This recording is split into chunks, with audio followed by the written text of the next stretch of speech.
Assalamualaikum warahmatullahi wabarakatuh.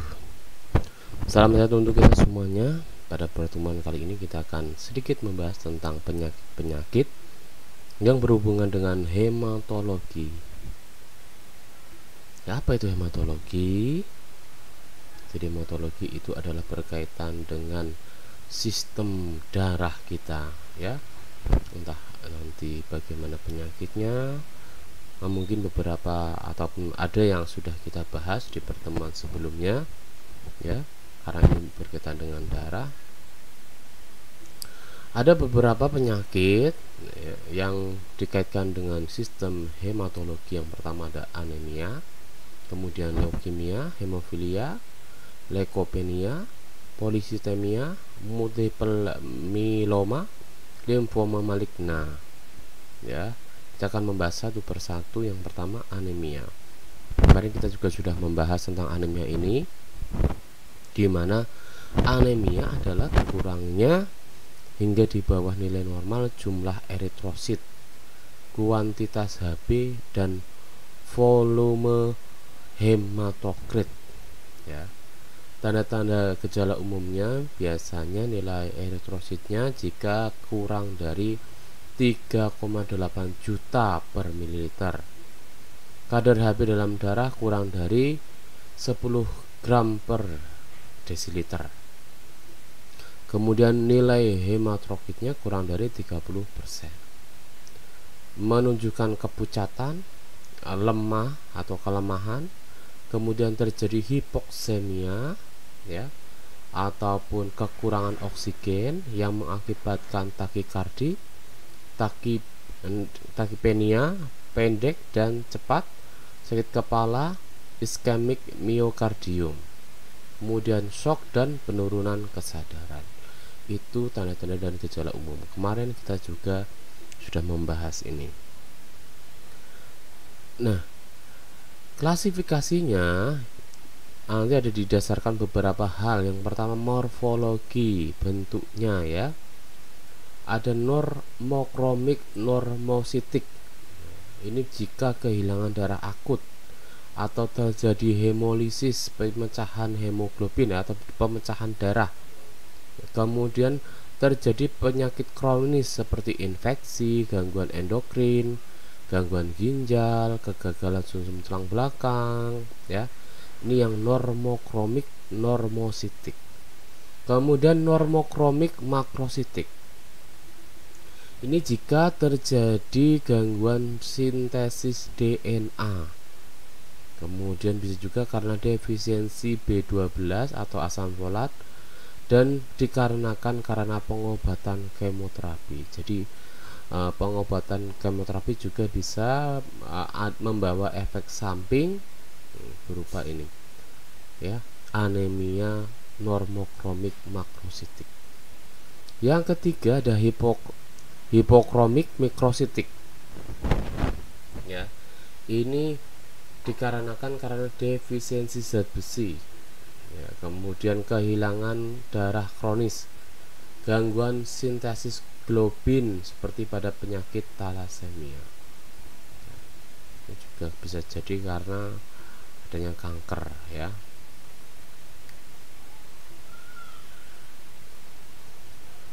Ini berdasarkan morfologinya. Kemudian berdasarkan etiologinya, ya, sebab-sebab, berdasarkan sebab penyebabnya, maka anemia itu dibedakan menjadi dikarenakan karena suatu hal. Yang pertama karena peningkatan hilangnya eritrosit. Bisa jadi ini hilangnya eritrosit ini karena pendarahan ataupun karena hemoglobinopati. Ya, ini terjadi kerusakan di hemoglobin, ya, sehingga memperbanyak sel sabitnya.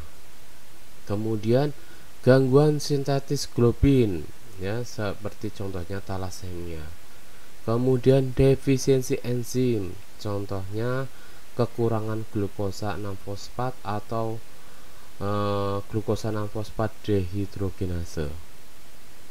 Selanjutnya, berdasarkan penyebabnya itu anemia bisa disebabkan Anemia bisa disebabkan karena penurunan atau kelainan pembentukan sel. Ya, yang pertama ada karsinoma, contohnya limfoma, mieloma multiple. Kemudian ada pajanan zat kimia dan toksik, juga ini bisa menyebabkan anemia. Kemudian adanya radiasi, kemudian defisiensi endokrin, dan penyakit kronis pada ginjal dan hati.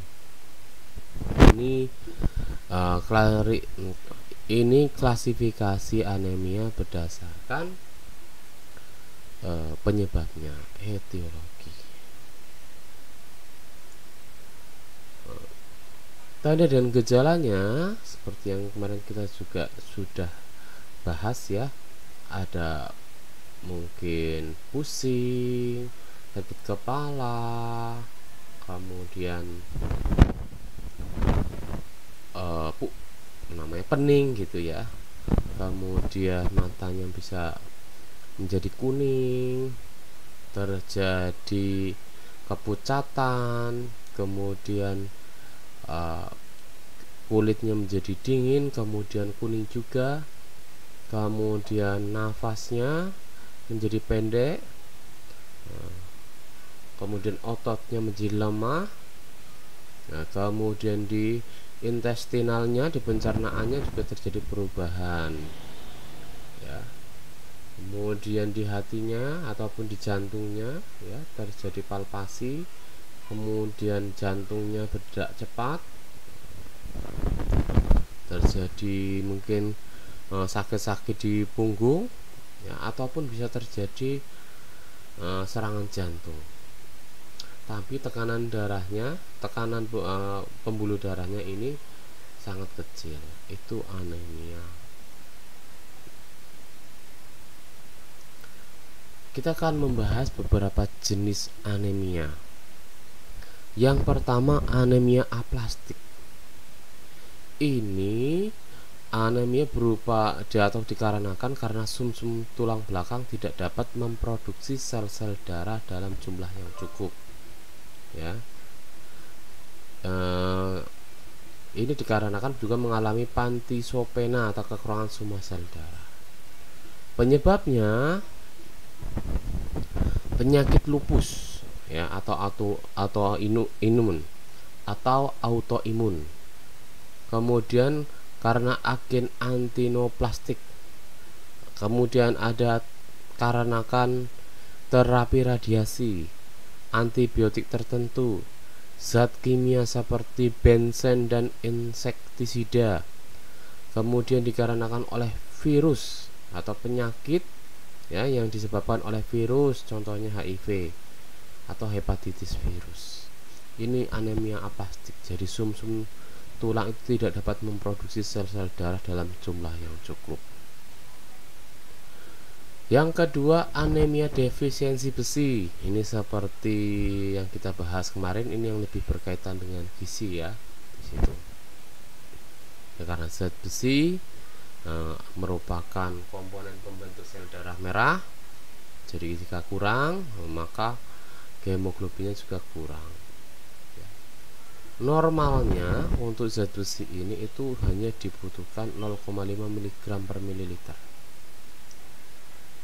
Ya. Tanda dan gejalanya, besi plasma kurang dari 40 mg per desiliter, Hb-nya antara 6-7 gram per desiliter, pucat dan kelemahan, rambut tipis dan mudah rontok. Penyebabnya pendarahan yang menetap bisa jadi, atau pada karsinoma, kurang asupan besi, dan juga karena gangguan absorpsi usus, yaitu anemia defisiensi besi karena kekurangan zat besi dalam darah. Selanjutnya anemia megaloblastik. Ini termasuk ke dalam golongan anemia anemia makrositik normakomik ya, yang tadi saya bahas di atas. Tanda dan gejalanya itu malnutrisi dan glositis berat, yaitu berupa peradangan lidah yang sangat berat. Penyebabnya karena defisiensi B12 dan asam folat. Kemudian ada malabsorpsi dan adanya penyakit gastrointestinal. Ya, ini macam-macam anemia. Selain itu juga ada penyakit sel sabit.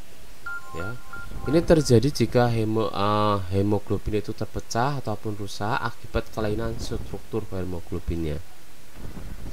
Ini merupakan gangguan genetik resesif autosomal atau dikarenakan turunan oleh kedua orang tuanya yang mengalami penyakit sel sabit, menyebabkan disfungsi Hb, kemudian terjadi penurunan tekanan darah atau terjadi penurunan tekanan oksigen sehingga menyebabkan elongasi, kemudian menjadikan eritrosit menjadi kaku dan berbentuk sabit.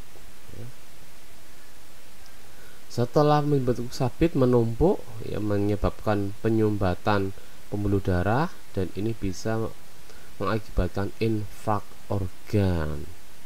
Ya, ini gambarnya seperti ini. Ya, ini yang terjadi eritrositnya. Ini normalnya seperti ini, kemudian rusak ya menjadi seperti sabit, bentuknya seperti itu ya, karena tidak normal menumpuk seperti ini bisa menutup jalannya darah ya di situ. Penyakit selanjutnya atau gangguan selanjutnya yaitu polisitemia ya, ini terjadi karena peningkatan produksi semua sel darah, namun lebih dikenal ataupun lebih sering terjadi karena peningkatan produksi eritrosit ya. Ini hemoglobinnya itu lebih dari 16 gram per desiliter atau hematokritnya itu lebih dari 60% ya. Seperti kemarin juga kita bahas tentang kelebihan hemoglobin, mungkin ini juga salah satunya di sini. Kemarin sudah mencari bagaimana kelebihan hemoglobin ya. Ini menyebabkan peningkatan viskositas dan volume darah sehingga aliran darah menjadi melambat. Volume plasma dan bentuk morfologi eritrosit biasanya normal ya, masih normal. Dan terjadi leukositosis yaitu reaksi hipersensitivitas ya. Terjadi trombositosis atau trombosis di situ.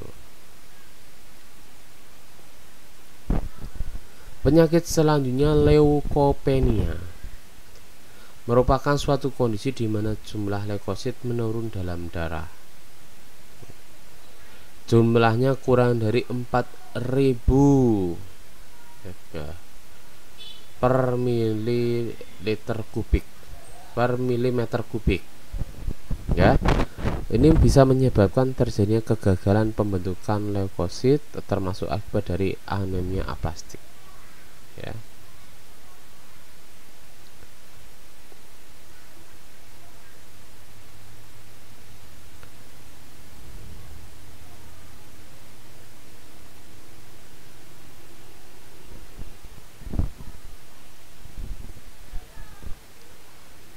Selanjutnya penyakit leukemia ya, ini terjadi ataupun malignansi pada darah yang bersifat heterogen dan disebabkan karena proliferasi tidak normal dari pembentukan sel darah pada sumsum tulang ya.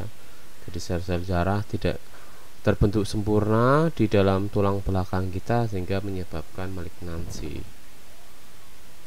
Sel leukemia muda yang berproliferasi atau ngeblas ya, mengganggu pematangan dari sel normal pada sumsum tulang belakang. Jika ini berlangsung ya, maka akan menghambat pematangan pada sel-sel normal di sumsum tulang belakang dan bisa menyebabkan anemia, neutropenia, dan trombositopenia. Ini gambarannya bahwasanya leukemia ketika ini normal, sel darah merahnya masih banyak ya, meskipun ada sel-sel darah putih ya.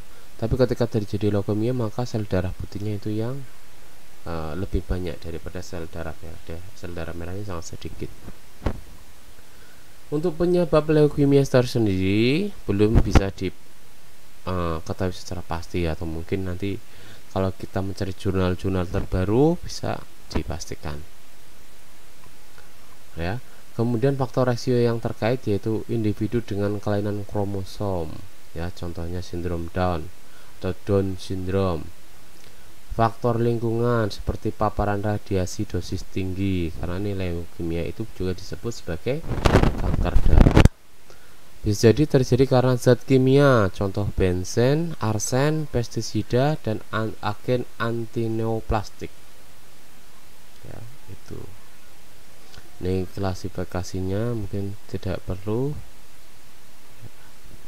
Tanda-tandanya seperti ini. Terjadi pembengkakan, ya, di jaringan ataupun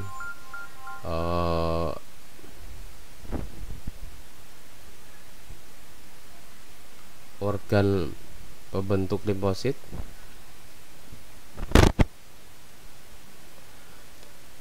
Tanda dan gejalanya, ya, terjadi pembengkakan di daerah leher, di mana di situ adalah penghasil limfosit, ya. Kemudian demam, kemudian keringat ketika malam hari, ya. Kemudian mimisan atau keluar darah dari hidung, kemudian terjadi infeksi mungkin di beberapa tempat, mudah sekali berdarah, ya. Kemudian tulang, sakit tulang, kemudian muncul bintik-bintik merah di kulit, dan juga kehilangan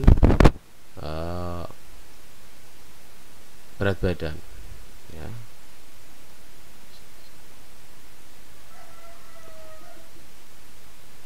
Selanjutnya limfoma malignan, ya.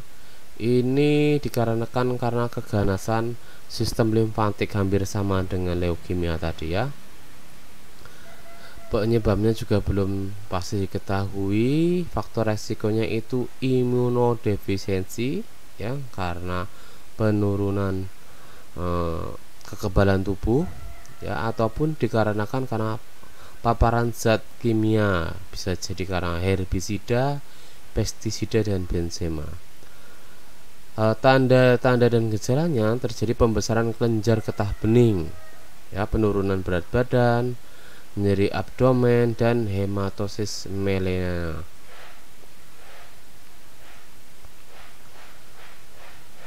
Limfoma malignan itu dibagi menjadi dua, ada Hodgkin dan non-Hodgkin.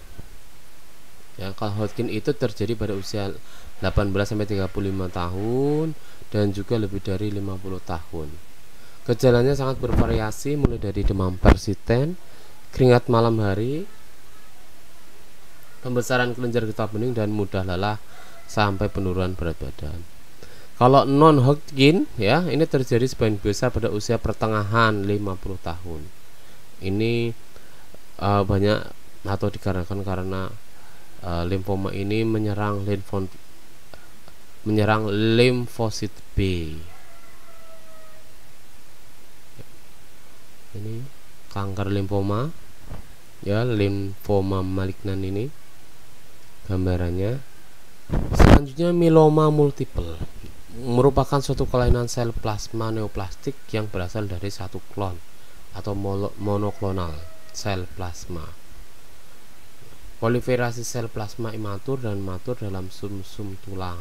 Terjadi proliferasi di dalam sel plasma dan juga baik yang matang ataupun yang belum matang di dalam sumsum tulang. Ini terjadi kerusakan pada tulang dan penggantian unsur sumsum tulang normal oleh sel-sel abnormal. Ya, ini juga terjadi karena di dalam tulangnya itu sumsum tulangnya rusak, kemudian diganti unsur-unsur sumsum tulang tapi tidak normal, ya, ataupun insiden meningkat sesuai dengan penambahan usia. Semakin bertambahnya usia, maka kemungkinan terjadi myeloma multiple ini semakin meningkat. Gambarannya seperti ini ya. Bagaimana di dalam tulang, sumsum tulang ini yang tadinya normal digantikan oleh plasma sel yang tidak normal. Penyakit yang terakhir adalah hemofilia ya. Hemofilia itu dikatakan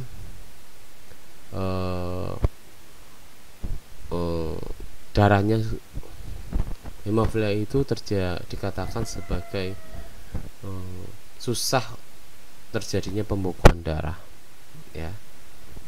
Ini atau gangguan koagulasi herediter ya, sehingga episode perdarahan intermiten ya, sulit membeku. Termasuk penyakit resesif terkait kromosom X, jadi genital ya, genital. Manifestasi klinis yaitu terjadi perdarahan jaringan lunak, otot, dan terutama sendi yang menopang berat badan atau hemartrosis. Ada dua hemofilia, hemofilia A dan hemofilia B ya. Hemofilia A diakibatkan karena defisiensi atau mutasi gen faktor 8, kemudian hemofilia B terjadi karena defisiensi atau tidak adanya aktivitas faktor gen 9 ya. Ini gambaran keturunan ya. Jika seorang ayah